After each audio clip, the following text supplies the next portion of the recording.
What's up, gang gang? Welcome to another episode of Stir Crazy, your unscripted, unfiltered take on today's news and politics, being brought to you by the Real News Network. Of course, you all know that this is a panel discussion show, and we are here to observe the facts and give our opinions and share more information with you, our fantastic audience. Thank y'all so much for joining us today. I'm your host, Kim Brown. Episode 50. Where do we go from here? Well, there's a lot of places we're going to go in the next hour, including out to Seattle, Washington. Y'all did not know that Seattle is keeping it all the way live. Shout out to the West Coast. Protesters stormed City Hall to call for the mayor's resignation. And a council member used their key to let these protesters into City Hall so they could throw the hell out of the mayor. It was completely glorious. And we're seeing across the country, different school systems consider, not exactly adopt, with the exception of Minneapolis, but considering removing police from public schools. Sounds like a no-brainer and a good idea. We'll check in with some places and let you know where that's happening. Also, focusing on hyperlocal things, right? Birmingham, Alabama. Did y'all know that the people of Birmingham were a little concerned a few days ago because there was talk that the Klan was coming to town? This was in response to the Black mayor of Birmingham, Randall Woodfin, announcing that a Confederate memorial would be removed from the city of Birmingham, and the racists lost their shit, even threatening to kill the mayor. I mean, the town got ready for this potential Klan invasion. Thankfully, it didn't happen. But the fact that it was even being bandied about, these people are domestic terrorists. So you should definitely take notice if the Klan says they are coming to town. We'll get into that as well. A whole lot more to talk about. Right now, it's time to introduce two of our great panelists. We're going to be joined a little bit later with Lisa Snowden-McCray, our executive producer here at The Real News. But I'd like to introduce Justine Barron. She's a first-timer here on Stir Crazy. Justine is an investigative reporter focusing on corruption in Baltimore City, and she has done deep dives into the death of Detective Sean Suiter and into the death of Freddie Gray. You should check out her amazing piece that she did on the appeal.org about 5 years after Freddie Gray. And we're also joined today with a friend of the show, a friend of Stir Crazy, the founder of the Progressive Army and the host of the Ben Dixon podcast, the Big Dixon Show. Of course, Ben Dixon, Bloomberg campaign killer. I'm never going to let y'all forget that Ben Dixon took down Mike Bloomberg. So welcome, guys. I appreciate y'all being here. Yeah. Well, Ben, we're going to start with your neck of the woods, because as we know, yesterday was a primary day, an election day in a handful of states across the country. And it was clusterfuck city, really from the jump, especially happening in around the state of Georgia, in Black areas of Atlanta. Let's take a look, if we could, real quick on that clip from Cheddar. Shout out to Cheddar for putting this together. It doesn't have any sound over it, so I can talk right on over it. It is showing us long lines, starting off in Nevada, where people were waiting in lines, as you see, long lines stretched out, issues with ballot machines, with insufficient amounts of ballots, just a bad situation, and definitely not a good harbinger for November. Looking at Atlanta, Georgia as well, where we saw people who had been waiting in line for many, many hours. Some people got in line as early as 6 a.m. and by noon, they had not yet voted. I want to switch it, if we could, Dwayne, to the video of the voters who were waiting in line and who spoke with the Atlanta Journal-Constitution political reporter Greg Bluestein. Let's start with the 80-year-old woman who said that she had been waiting several hours. These people have been standing in line. What is going on in Georgia? I mean, we know what's going on in the United States, but what's going on really in Georgia? These people, I can't believe that the United States of America, and we were military. So it's not like I'm talking about something I don't know about. Also, I walk with Dr. King. This is ridiculous. In the United States of America, this time, People can't vote. People are killing each other. I can't get along. I don't have to like you, but I respect you as a human being. What is going on? And now we get here. People have been, look at these people. We've been waiting. We've been waiting since 6 o'clock this morning. 6 o'clock, if you go around this building, you'll see people waiting in line. This is unfair. Unfair is certainly an excellent way to categorize it. Did we mention that the Rona is still very much on the scene? Let's look at that other video, Dwayne, from also from Greg Bluestein of the Atlanta Journal-Constitution, where he's speaking with a voter who definitely is on top of the situation and is fully aware of what is going on in regarding to the shit show that was the Georgia primary on yesterday. This is Markeisha Steele, who's been waiting in line here since 7:15, yes. And essentially she's been told that. We saw this starting back in the last election. We saw that the Secretary of State, who's now the governor of the state, Governor Kemp, has made a concerted effort to make it difficult. He's done nothing to make it easier for the people of Georgia to vote. And that's what we saw. And we do believe, like you said, I don't know if it was you or one of the video clips, said this is a prelude to November. In November, we have the full expectation that this is how they're going to keep Georgia red when the demographics of Georgia say otherwise. And the other thing that we saw yesterday was the fact that you have multiple precincts in white neighborhoods, predominantly white neighborhoods. They had no problem voting. But in the minority communities, they were, well, you saw the videos. It took a lot of time for most of the minority communities to get a chance to vote. Is that okay? Just describe to us, if you could, the cross keys. Typically, they are black, and a lot of them are older. So this is not going to fare well for the people who had to sit in line that long. And I hope that the people of Georgia actually just step up and speak out a lot harder. Justine, obviously, this is not limited to Georgia. As we saw some pictures coming out of Nevada, they experienced something similar. And here in Maryland, our primary was a week ago yesterday. And when it came to election day, you know, Baltimore City, fumbleitis, not unlike what we saw happening in Atlanta. Can you describe the similar scenes that happened in Baltimore and whether or not they were concentrated in mostly black areas?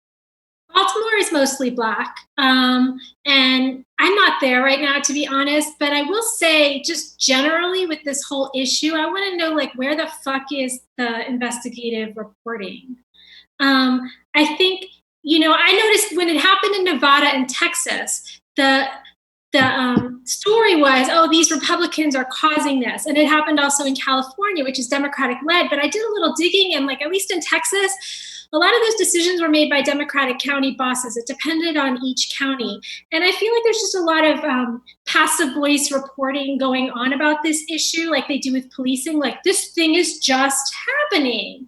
And let's interview the people that are affected, and then we'll just feel for them. But come on, there's gotta be emails, follow the trail. Like, why is this happening? I think it's happening for different reasons everywhere. The person who runs the Maryland Board of Elections has like a lifetime appointment, is very corrupt, has voting machines from Russia. I don't know what's happening, but I'm tired of the way it's being reported as if this is inevitable and sad.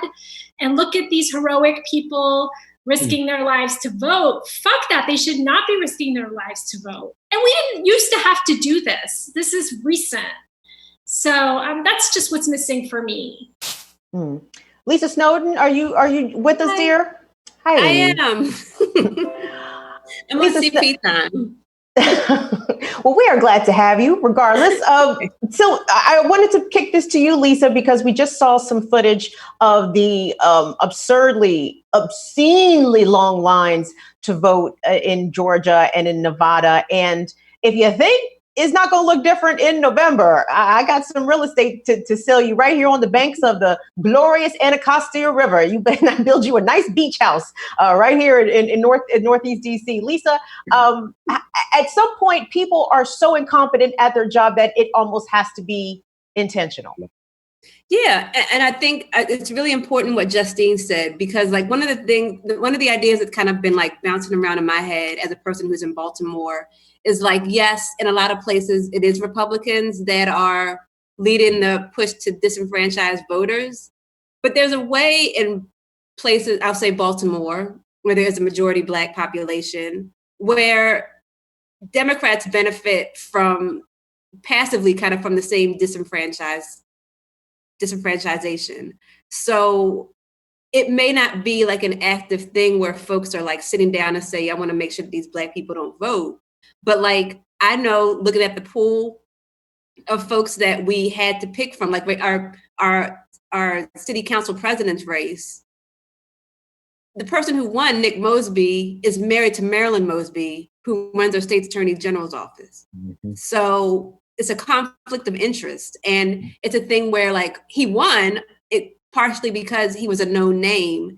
And when that kind of thing happens, like people that could kind of come and create change in a city like Baltimore can't do it because kind of like the democratic structure that's already in place, if that makes sense. It makes total sense.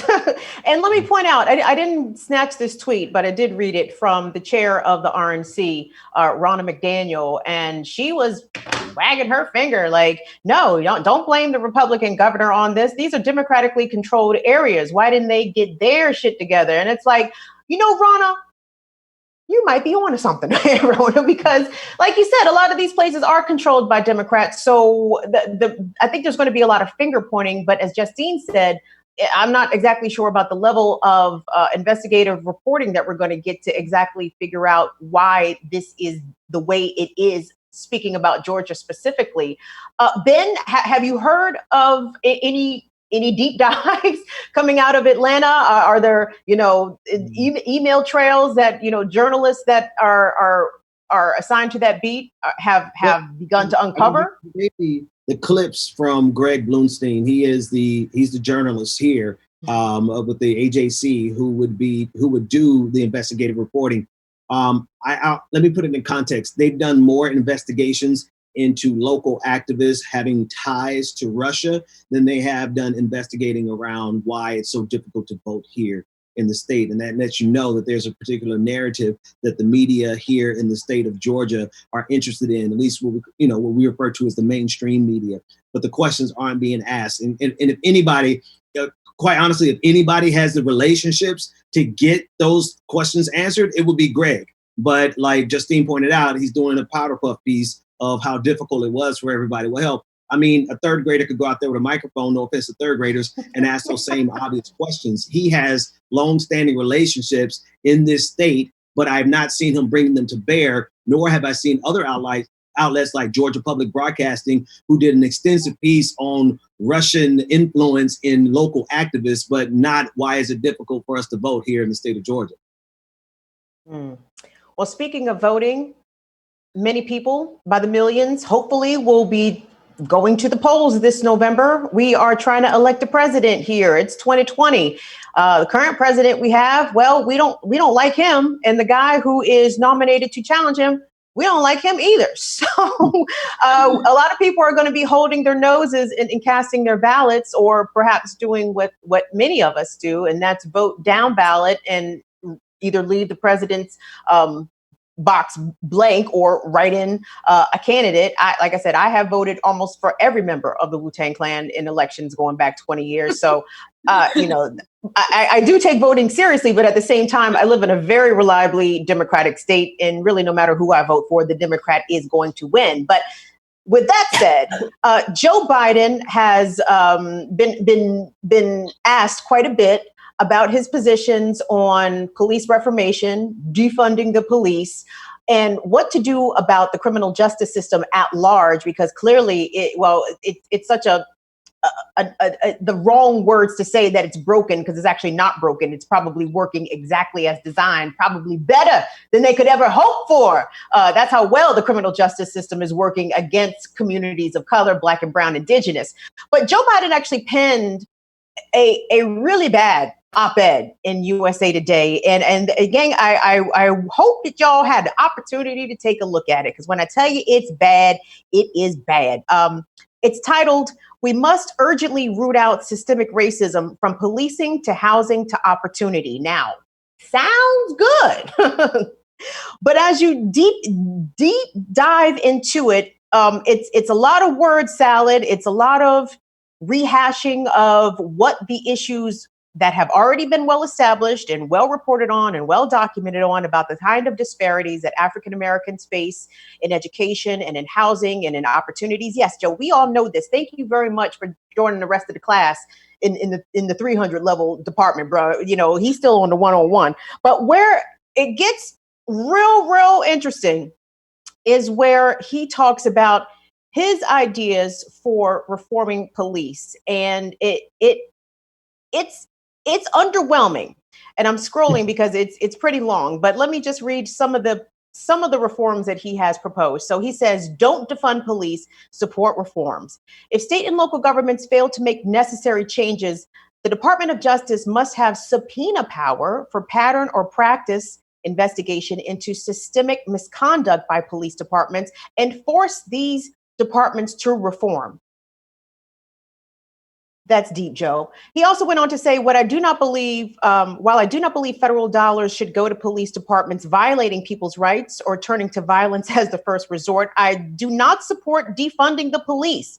The better answer here is to give police departments the resources they need to implement meaningful reforms and to condition other federal dollars on completing those reforms. There's a lot wrong here. Lisa, I'm going to start with you because well, first let me get your take on what that excerpt that I read to you and from his reforms platform at large. As a person sitting in Baltimore County, half an hour away from Baltimore City, all of that is ridiculous. Like, we tried all of that. Next. Right. And also, like, last week, while like we were in that phase of whatever revolution is happening right now, Baltimore, I think it was City Councilman Ryan Dorsey had a bar graph that shows how much police get versus like all the other resources, and police's resource on the bar was like, you know, basically the length of the image, and that's a thing that was replicated kind of all over the country. And all of these police departments, they got money. And they got money to have full PPE to whoop people's asses while doctors and nurses had to put on like Target bags and like, I don't know, saran wrap. So it's all of these things have already been answered. And it's like stalling. That's what he's doing. Justine, let me read this another excerpt to you. Joe Biden says, I've long been a firm believer in the power of community policing, getting cops out of their cruisers and building relationships with the people and the communities they are there to serve and protect. That's why I'm proposing an additional $300 million to listen to this, to reinvigorate community policing. What the fuck does that mean? He also says every single police department should have the money it needs to institute real reforms like adopting a national use of force standard, buying body cameras, and recruiting more diverse police officers. Justine, Joe Biden wants to give the cops more money to fuck up. Tell me your reaction to what Joe Biden is proposing. I mean, it's a lot of stupid, and it's a lot of things that have been done and don't work. Even body cameras, you know, we know they manipulate that footage, turn it on and off as they want, edit it before they release it. So fuck all of that. You said I could curse, right? Yeah, no, curse. Yes, curse. Here's the thing about reform. Like, I'm so glad to see this right now on Twitter, all over the place. Like, police reform and community policing are rackets. They are terms that were used for whatever police wanted to do. Like, we actually, in our podcast, we use, like, there's a clip from The Wire. Back in the day, community policing meant going out and fucking people up who looked like they were dealing drugs. It is a word that has no meaning at this point. Use of force guidelines. That was done. Millions, billions probably were spent on use of force guidelines. Who did they go to? People like William Bratton. William Bratton ran LAPD. He buried what happened to Biggie Smalls. He let all of the cops that were in that Ramparts gang, like assassins and drug dealers, go without any criminal charges. He is one of the people, there's others like him, I could kind of spell them all out, who have been behind creating use of force guidelines in every city that if you really study them, you realize, oh wait, these are guidelines that help cops get away with assaulting people because that's like, hey, level 3 or level 4. So this is all like, first of all, he sounds like he hasn't caught up at all with anything being discussed. And the problem always is that they never spend money on corruption, that all of this is just rackets upon rackets. I mean, after Freddie Gray, obviously I've investigated that case. Police and prosecutors buried the real story. But money just poured in for like reform. We have a consent decree. These lawyers are making millions. I could go on, but like the idea that like police reform is a racket and we just need to stop talking about reform, especially if we're going to keep paying. That's one of the big things that went wrong under Obama, and he did this in everything, like even in the economy. He just trusted experts that were working in bad faith to reform the systems that they had themselves designed to fail, if that makes sense. Ben Dixon, if this is what Joe Biden is selling, who in the hell is buying this? Oh, well, unfortunately, a lot of well-meaning liberals are buying this. They think that they're communicating to maybe some Republican women who are sitting on the fence. But here's the gag with Republicans. It doesn't matter how much they present this to be simply reform. Republicans are still going to label it as a socialist takeover of our policing forces and defunding the police and abolishing the police. So no matter how much Joe Biden tries to triangulate and pacify and keep Republicans from labeling him as radical, Republicans are going to label him radical. And what happens when you do the math? Republicans label him radical. Joe Biden keeps running to the right to try to pacify them. They're going to keep calling him radical. And what's going to end up happening is, one, nothing is going to happen. They're going to get more money. And in about a year, not even a year, 6 months, we'll be here again because the police are going to continue to do what they've done all along. And so it's really, the gag has always been on the Democratic Party. And the real question is, and it's a matter of opinion and maybe it's a matter of fact, but are they complicit or are they just complete fucking morons? It's probably a combination of both.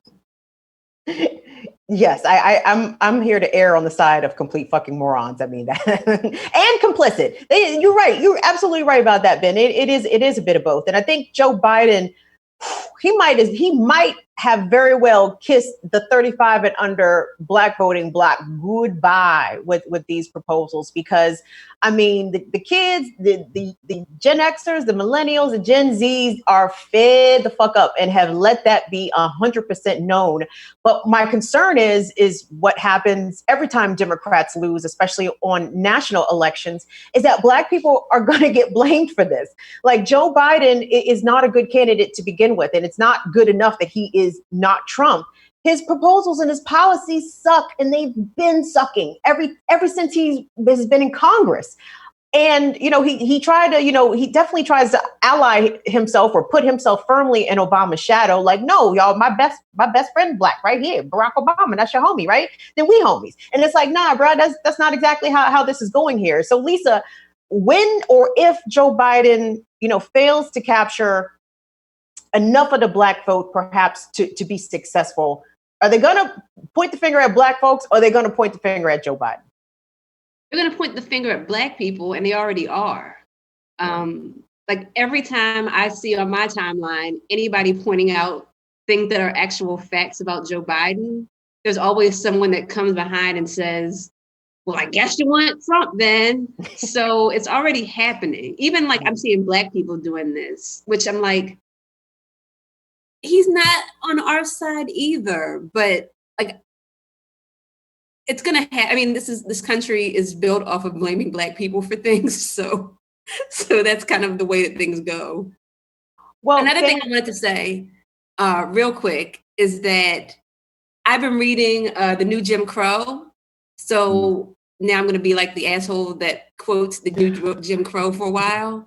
But like Michelle Alexander talks about how racism has always adapted to whatever changes come in, kind of come in its path. So like the thing that I always have said post Freddie Gray is that folks picked up the language of transformation without transformation.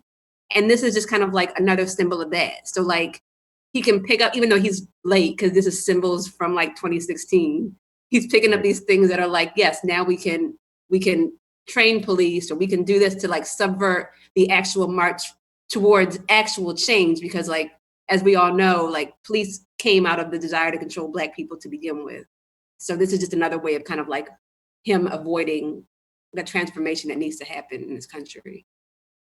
Also, Go ahead, Justine.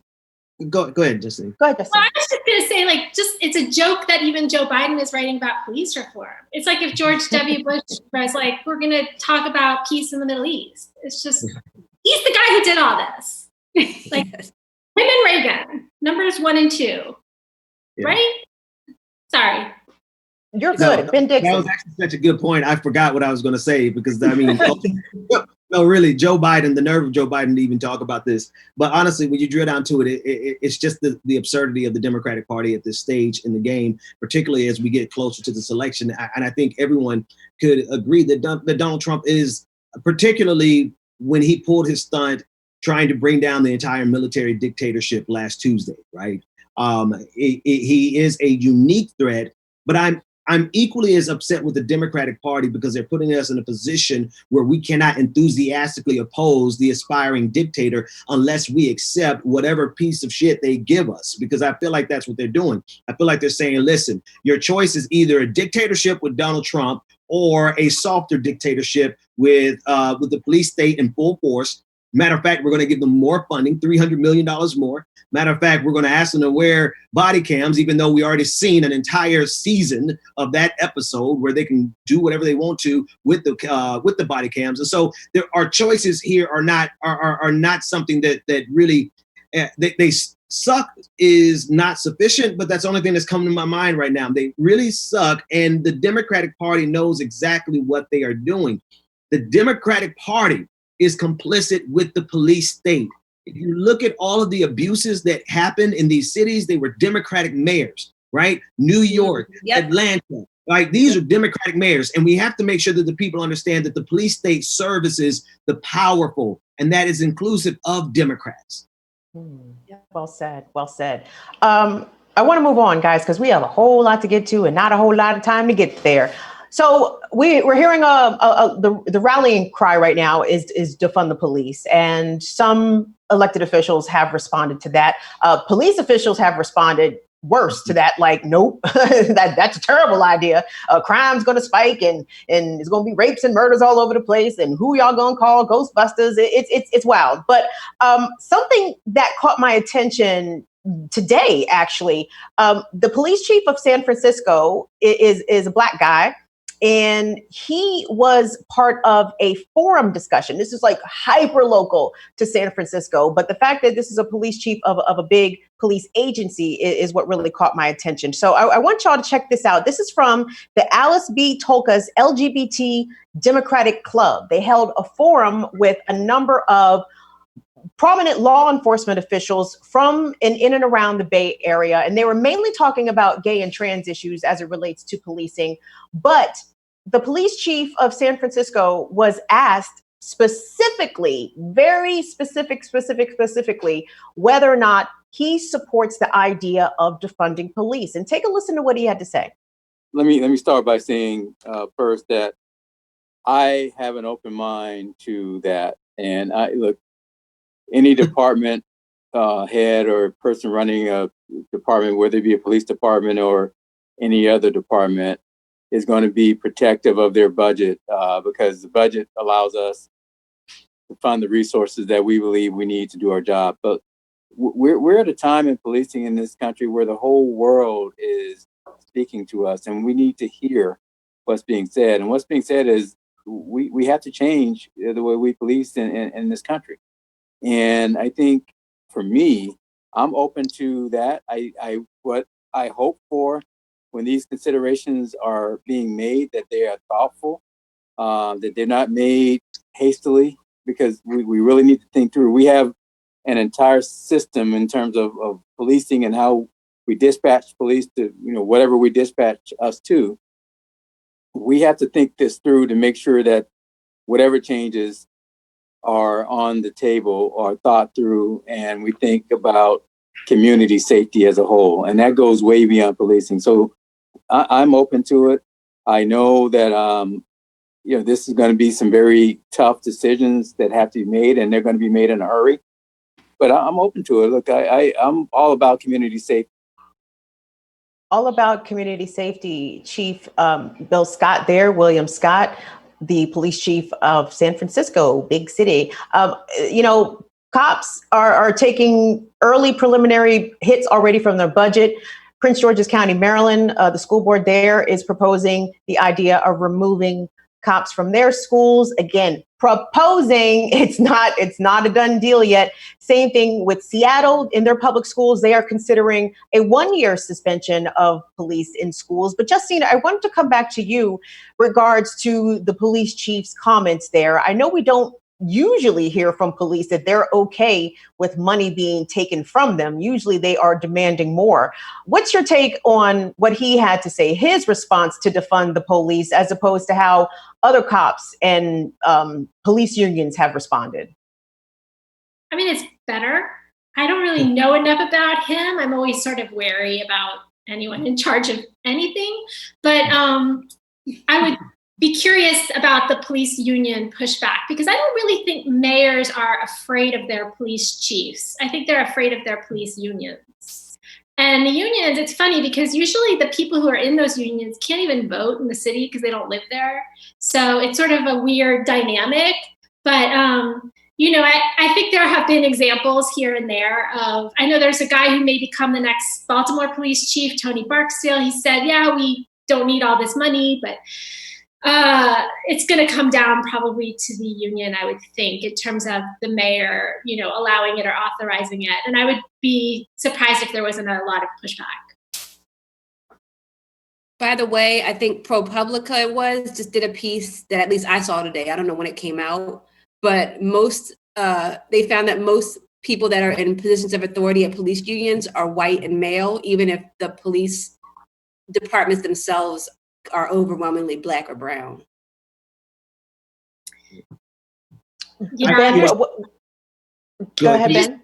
A lot of cities have a dynamic of a Black police chief that is sort of has a lot of white people under him, white people behind him. So, I don't know that San Francisco case, but it's one of those positions that, like city mayors, sometimes serves the interests of wealthier white people behind them, if that makes sense. And I share that same suspicion of police in general, right?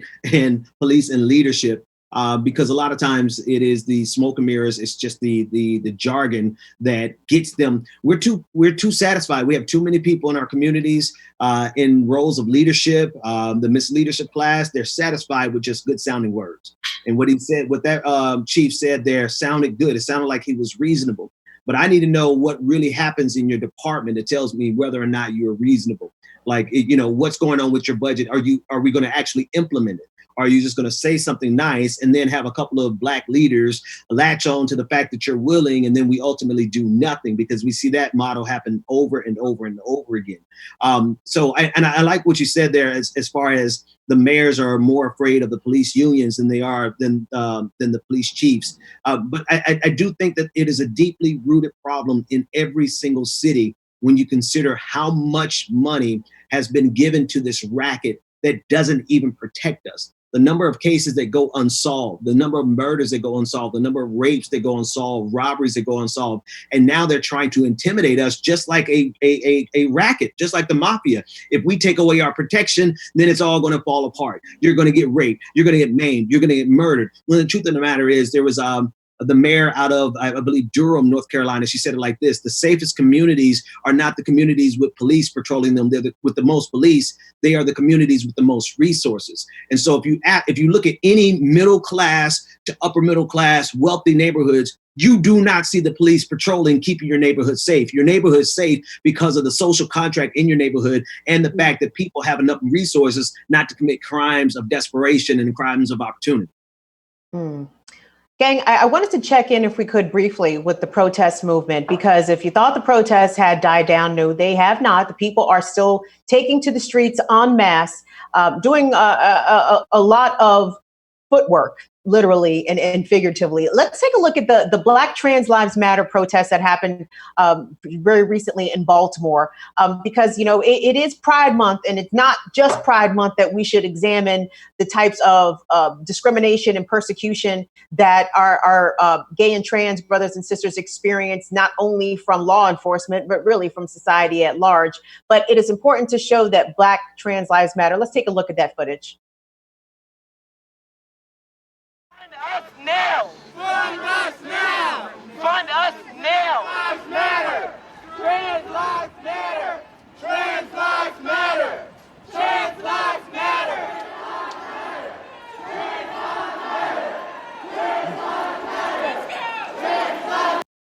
Trans Lives Matter, fund trans people. Absolutely. That video shot by Real News photojournalist Cameron Granadino. Gang, I also want us to look at what happened in Seattle, because it was super, super cool to see that a large group of protesters, listen to this. So a Seattle City Council member, Councilperson Sawant, allowed this protest group access to City Hall. And take a look at how that went down.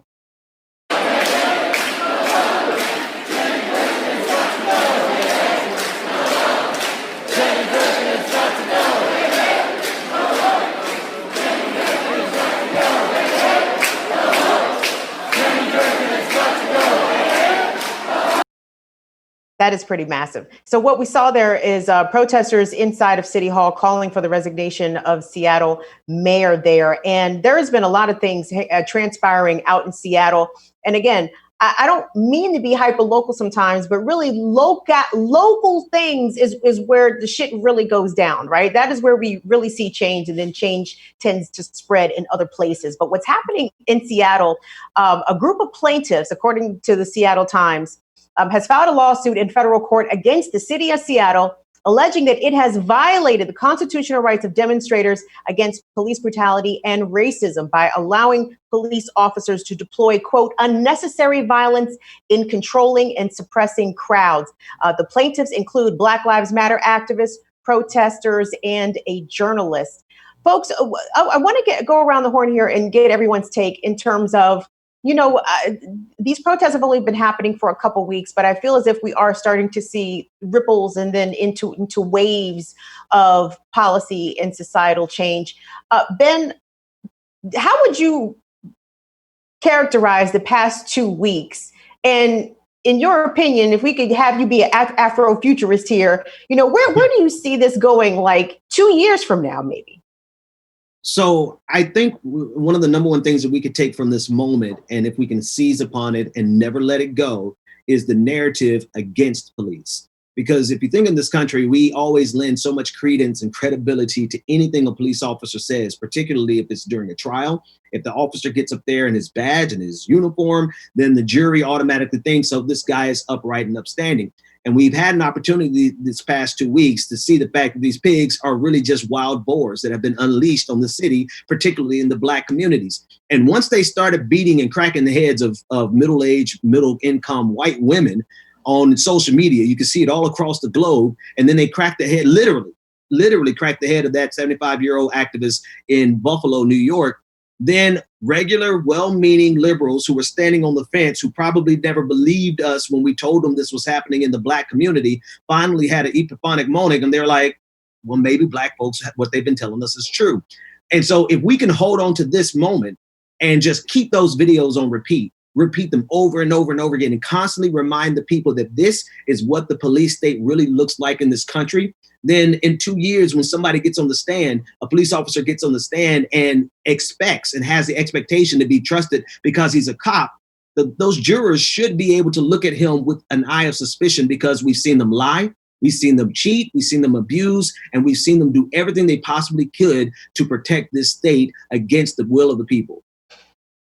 Lisa, let me get your take on the past 2 weeks and where you think this movement will eventually end up. Well, the place I actually want to take it builds on what Ben was talking about, because I spend a lot of my time online and in real life talking about journalism. And I think not only did kind of like regular people see what the police are capable of. Like journalists who up until last week were more than willing to just take a police press release and basically run it as is, like it was a story without challenge. They're like, oh wait, these are not the people that I like can kiki with before a press conference and ask how their parents were. Like, they will beat my ass too. And there have been plenty of stories here in Baltimore, and you can Justine, if you don't follow Justine on Twitter, you should, because she's hilarious and great. But like, she's really a person who has pointed out a lot of what has happened in Baltimore to Black people. The Sun, which is a kind of, the biggest paper in our state, has chosen not to believe it or chosen to side with positions of power and ignore that. So I think this is a thing that's affecting so many aspects of our lives. Like, I can't remember what paper it was, but it was a fairly large paper that announced the Gannett papers are now no longer going to just run mugshots.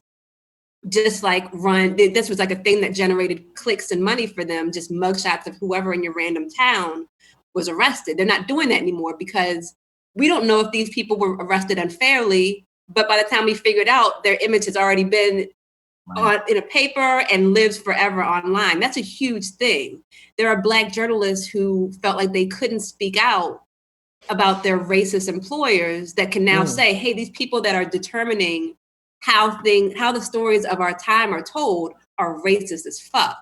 That's happening. Even like coming on here, I know the last few times I've been on here, we've kind of lamented the fate of like Democrats as our lesser of two evils, but like, this even can affect them. Like, I think Joe Biden's stance has been like, hey, it's me or nothing. Like, he told Charlemagne the God, like, if you don't vote for me, you ain't Black. Democrats can get it too. And I'm hoping that like people that are in positions of power see that, and not just like a thing where you can be Kamala and come and take your picture on whatever, Black Lives Matter Boulevard, but like, you can also be called to the carpet. So that's what I'm at least hopeful happens. That like everybody understands that they can get it at any time. Justine, what's your take, dear? Yeah, I mean, I agree that the most impactful stuff that has happened has been seeing what cops do and having it happen to white people and journalists. I tend to be kind of a pessimistic person, and I have I don't underestimate the ability of white people, and I feel entitled to speak about them, to just make it all about themselves. I mean, some of the stuff I've seen. Listen, it's great that there's so much allyship and that everyone is saying Black Lives Matter and that support for that has gone way up. There is still this problem of like white people making it about themselves, and journalists. We know that journalists can be activists when it's happening to them. So what does this mean down the line? I don't think there's any real change until, we flip the Baltimore Sun having gone, since I've been covering them, from 0 to 1 Black journalists in a majority Black city to a couple that they kind of pigeonhole to cover, victims of crime. So I think the real change is going to come. I mean, listen, I was really happy to see some people get fired from Vanderpump Rules. I was like, okay, replace them with people of color. That was a promising step. But I think that the change will only happen. White people will listen if they take out the bad cops and they promise to have all gone to bias training and reformed, and then it never happens to white people again. I think that they will stop caring, and so that's why we need people of color in journalism, people of color running everything, and that's where I think there's going to be more serious change happening. Well, let's keep hope alive and hope for the best. But at the same time, this is America, so we expect America to America per usual. But speaking of America, let's head on down south to Alabama, near around Ben's neck of the woods, because there's been some wild shit happening in Alabama and not a lot of national news coverage to let the rest of the country know what's going on. So as you know, Alabama is it's a very nice place, except for the racists, which can be said, I think, for most of America. But the mayor of Birmingham, Alabama, his name is Randall Woodfin. He's a Black man. Ben, correct me if I'm wrong here. I think he might have been the first Black mayor elected to Birmingham. Is that right? I believe so. Young guy, Democrat guy.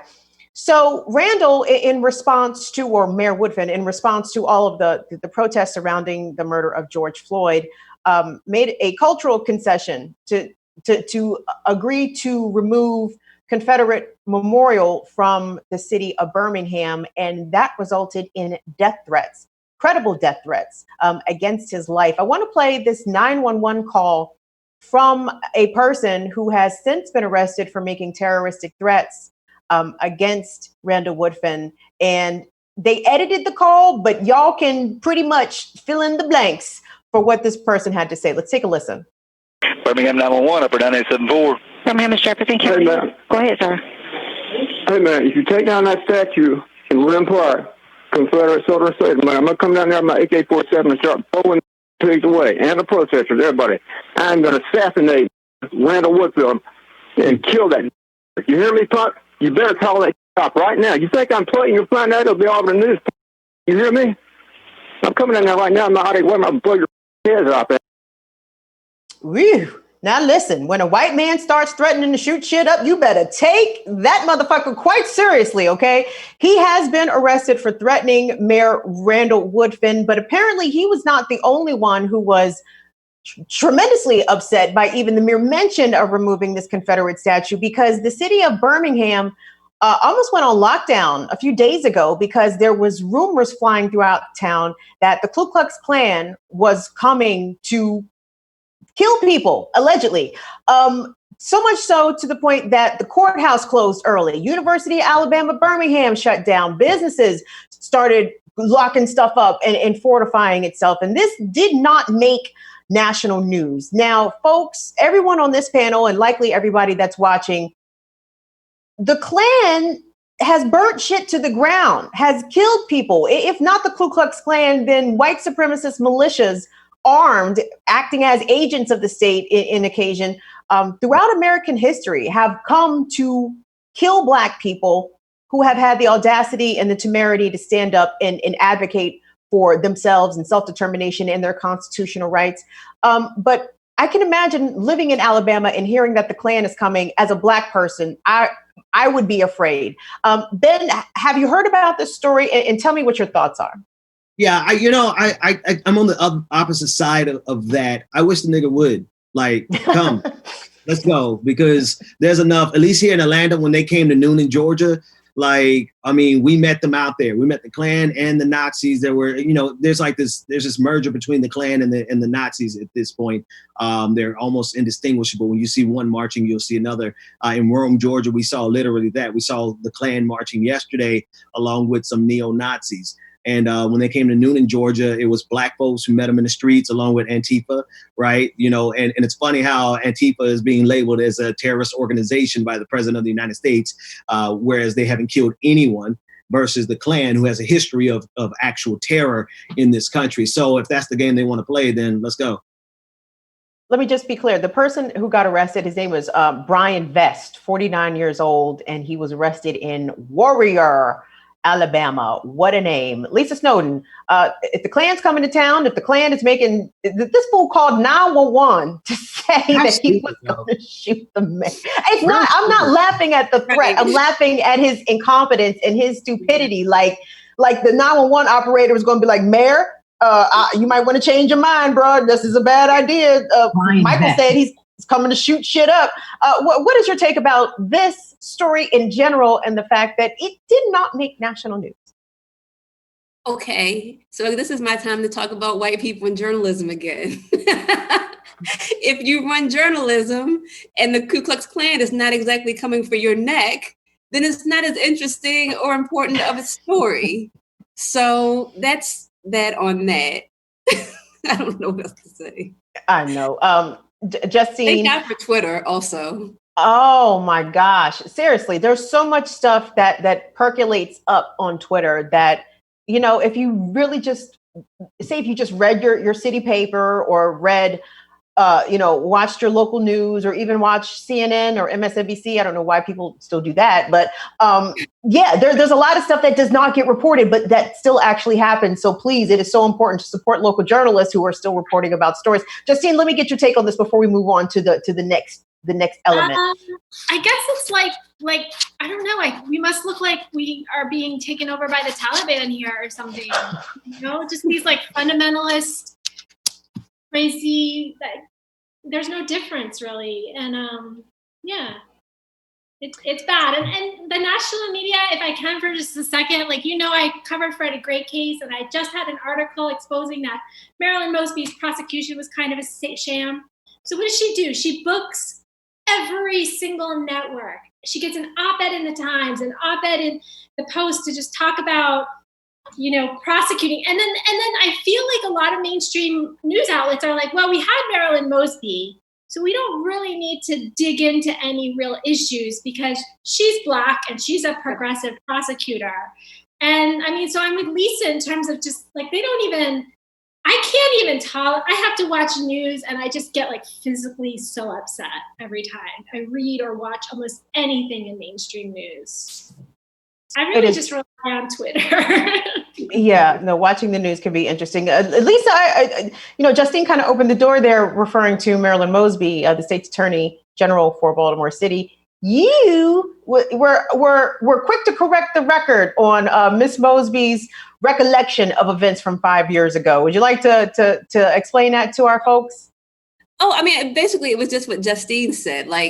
Yes, we all remember when she stood on those steps and announced those charges against the officers who had last had contact with Freddie Gray before he died. And after that came Keith Davis Jr. And after that came other things. Before that came Tyrone West, whose sister, Tawana Jones, has still been looking for answers for his death. After that, as recently as a few weeks ago, Justine, correct me if I'm wrong, but there was a mentally ill Black woman who slapped a police officer. Another officer slapped her so hard she immediately lost consciousness. This was all on tape. That woman is still in jail, right now, in police custody. And Marilyn Mosby has chosen not to press charges on those officers. A little while back, police were looking for one gentleman and fired, I'm not even going to say how many rounds because I'm going to be wrong, but a lot of rounds, and hurt innocent people. And Marilyn Mosby's office has also not pressed charges against those officers, the officers involved in that case. So it's a thing where, first of all, you can't be progressive and be a prosecutor, in my opinion. But she's trying very hard. And in doing so, she's kind of taking advantage of the fact that most folks are not laser trained on Baltimore City like me and Justine are. Facts. Guys, we had a lot of comments today that I didn't get to. Let me read some real quick. Shout out to Red. Red is a regular. Red said, you can tell defund the police touched a nerve when an ad appeared that said, defund the rioters, especially since the police were the ones rioting. I haven't seen that ad, Red. I'm going to have to look for that one. Kiana Rainey, also one of our regulars. What is Biden going to do that is better than what Trump is doing? I guess not be Trump. I'm not exactly sure what Biden is going to do better than Trump. M. War says, disappointed that so many sisters are writing for Biden. I'm assuming he says Nina Turner. When Nia Turner Donna jumped ship. Did Nina Turner jump ship? I think he's saying, is she going to? And I can't see that happening. No, Nina's from the island of misfit Black girls like me. So no, they don't want Nina back. That's okay. The progressives do, not the establishment Democrats. Black Magic says, I love this panel. Justine, you're getting a lot of love in the comments here, dear. Folks, our last story, I wanted to, I try to end on a bit of a higher note because there has been something kind of unprecedented, although I think the Ferguson activists did this as well, but I need to double check that. So the families of George Floyd, Breonna Taylor, Michael Brown, and Philando Castile, along with 600 other rights activist groups, including the ACLU and the U.S. Human Rights Network, are demanding that the United Nations Human Rights Council convene a special session to investigate the escalating situation of protest and violence and repression of protests in the United States. That's courtesy of the American Civil Liberties Union. The group warns of, quote, an unfolding grave human rights crisis in the United States. And they say that the recent police killings of unarmed Black people, as well as police use of excessive force and repression, violate the United States obligations under international law. And they also want the UN to investigate the use of tear gas on protesters, because tear gas is banned internationally. You're not supposed to tear gas people. That's according to documents and agreements that the United States are part of. So I wanted to get y'all's take, because I do wish other countries would step in and help us, intercede on our behalf, accept us as refugees if they must, because the situation here for Black Americans and Indigenous Americans is almost untenable, right? I mean, you don't know if you're going to catch a cop on a bad day, or whether or not a cop is going to catch you on a bad day, whether or not that will end your life. And the United Nations, to me, it seems to be loath to intercede in the societal affairs of the United States. But at some point, what kicked off with George Floyd spread globally. And, we need some intervention. I'd like to get y'all's take on this. Ben Dixon, I'd like to start with you. Yeah, I mean, the United Nations is wholly owned subsidiary of the United States. So I don't expect them to ever actually step up and hold the United States accountable when in most cases, I mean, don't get me wrong, you have nations in the United Nations who would speak out and regularly challenge the power structure. But I just don't see it in the long run. I don't see the UN stepping in, even though there is a case for it, right? And I think that's what you're speaking to. There's legitimately a human rights violation case to be made against the United States since the founding of this country, even before the founding of this country, but most certainly in recent months. The things that have been going on, not only in terms of police violence, tear gassing, but even with the voting that we saw. We've invaded nations for far less than what's happened in the last week in this country. So there is most certainly a case for intervention.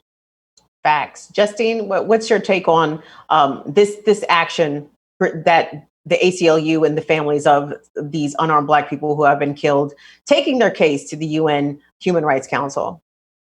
I mean, this is overdue. Police violence, tear. Huh? Oh, sorry. It's been since the 80s or 90s that the United States has led the world in incarceration by far. We have an enormous number of political prisoners, like the man who shot Eric Gardner, I would put in that category. And I would say just the policing of Black and brown people in general is, political, racialized. And so this is way overdue. We've been a human rights disaster forever. And, not just in our incarceration, but certainly you can't look at those graphs and see how many more people we incarcerate per, the rate of incarceration compared to Russia and China. And we speak as if we have any authority. Hillary Clinton will talk about human rights abuses in other countries. And it's just really in so many ways worse for people of color here. Absolutely. Lisa, I'll let you have the last word on this, hon. Goodness, I don't know. I think that the other panelists have already spoken so well. So I'm going to take this time to say, if you were in another country, please come get me. Send help. Send help. Please. No. I can't speak for the rest of the ladies on the panel. I am unmarried. I will gladly marry for some citizenship abroad. There's got to be a place with some good food and good weather. But if we can make that happen, yes, we can discuss an arranged marriage and get me the hell up out of the United States. Folks, that's our hour. I'd like to thank our fantastic panel. You guys, the chat loved everybody. Justine Barron, Lisa Snowden-McCray, and Ben Dixon, Progressive Army. Thank you all for joining us. We really appreciate it. Great talk, gang. Thanks so much for having us. Thanks. And thanks everybody for checking out Stir Crazy. We love you. Episode 50. Who knew? We gonna be big boys and girls real soon. Don't forget tonight, 7:00, right here on YouTube. Check out the premiere of our newest show. It's called Why You Should Give a Fuck, hosted by our wonderful young producers, Tunde Ogunfolaju and Genevieve Montanar. We are definitely looking forward to that, and we hope you check it out and like it as well. So don't forget, if you have anything you want to say to us, always hit us up on email, stircrazy@therealnews.com. Y'all have a great evening. Bye. Oh, fuck. Yes, my feelings precisely. Not recording anything, guys. What do you feel about like doing a show like, what's up, bitch? Like, you know, hey, it's us, you know, random people. I mean, yeah, we're gonna have to convince some people for sure, but please follow us. Yeah. There's nothing people like more than begging. Yeah. Begging them. Yeah. We really want to try to explain people these issues that are happening in their lives, whether they're aware of it or not, and just put it in terms that it's like easy and accessible for everyone. One thing that I find that's missing, like honestly, even with our content at The Real News, you're talking about people, but you're talking about them and not like with them. And I think that's one thing that I think I want to concentrate on for this particular show. But yeah, we'll get the fuck out of here so we can produce more, content that you guys will probably not watch.